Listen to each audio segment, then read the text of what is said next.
জনসভায় আচমকা অসুস্থ হয়ে পড়েছিলেন কংগ্রেসের সর্বভারতীয় সভাপতি মল্লিকার্জুন খড়গে। কংগ্রেস সভাপতিকে ফোন করে তাঁর শারীরিক অবস্থার খোঁজ নিলেন প্রধানমন্ত্রী নরেন্দ্র মোদী। সরকারি সূত্র উদ্ধৃত করে সংবাদ সংস্থা পিটিআই জানিয়েছেন, ফোনে খড়গেকে শরীরের প্রতি নজর রাখার পরামর্শ দেন প্রধানমন্ত্রী। একই সঙ্গে তাঁর সুস্থতা কামনা করেন। নির্বাচনী জনসভায় বক্তব্য রাখতে গিয়ে অসুস্থ হয়ে পড়েছিলেন, পরে আবার বক্তৃতা করেন। আর সে সময় নিজের স্বাস্থ্যের প্রসঙ্গ প্রধানমন্ত্রী নরেন্দ্র মোদীকে টেনে আনেন কংগ্রেস সভাপতি মল্লিকার্জুন খড়গে। বলেন, প্রধানমন্ত্রী মোদীকে ক্ষমতা থেকে না সরানো পর্যন্ত বেঁচে থাকবেন তিনি। তার এই মন্তব্যের তীব্র নিন্দা করেন কেন্দ্রীয় স্বরাষ্ট্রমন্ত্রী অমিত শাহ। মোদীকে টেনে খড়গের মন্তব্য অপ্রীতিকর ও লজ্জাজনক বলে কেন্দ্রীয় স্বরাষ্ট্রমন্ত্রী বলেন।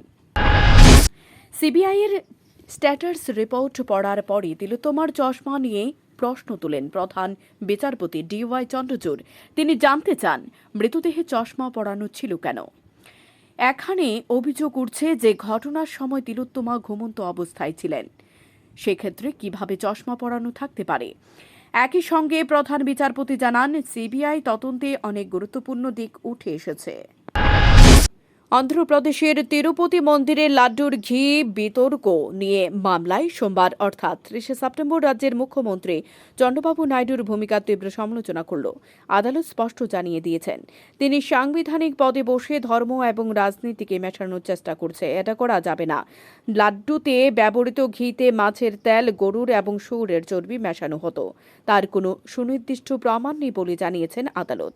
নির্দিষ্ট আদালত আরও বলেছেন, রাজ্য সরকার এ বিষয়ে তদন্ত করছে, কিন্তু সুনির্দিষ্ট প্রমাণ ছাড়া মুখ্যমন্ত্রী যদি বিষয়টি নিয়ে প্রকাশ্যে বিবৃতি দেন তাহলে সে তদন্তের কি প্রয়োজন। সম্প্রতি অরুণাচল প্রদেশের একটি নামবিহীন পর্বত শৃঙ্গের নাম ষষ্ঠ দলাই লামাট নামে দিয়েছিলেন ভারতীয় পর্বতারোহীরা, জানিয়ে অসন্তোষ প্রকাশ করেছেন চীন।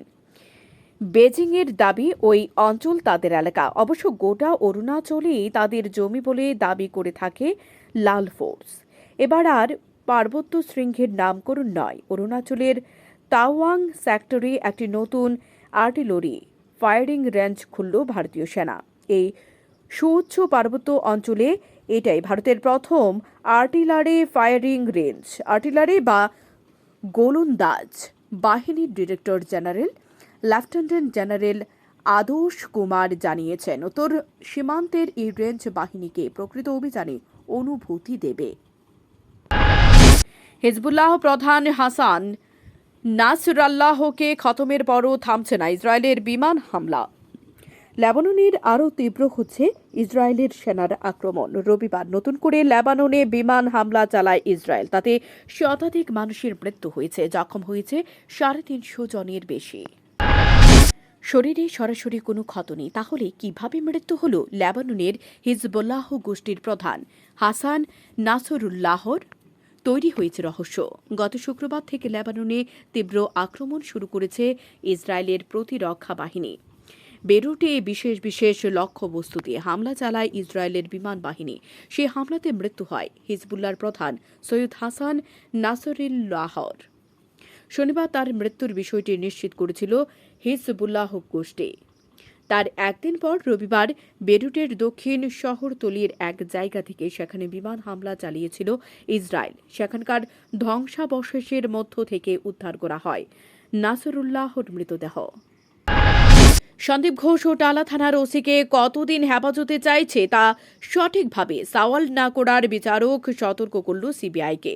প্রথমে আরজি করের প্রাক্তন অধ্যক্ষ সন্দীপ ঘোষ ও টালা থানার ওসিকে ৩ দিনের হেফাজতে চান সিবিআইয়ের আইনজীবী। পরে আবার ভুল সূত্রে ১৪ দিনের জেল হেফাজতের ও জেল গিয়ে জেরার আবেদন জানান সিবিআইয়ের আইনজীবী। একসময় বলিউড কাঁপিয়ে অভিনয় করেছেন মিঠুন চক্রবর্তী। টলিউডেও তাঁর জনপ্রিয়তা কম নয়।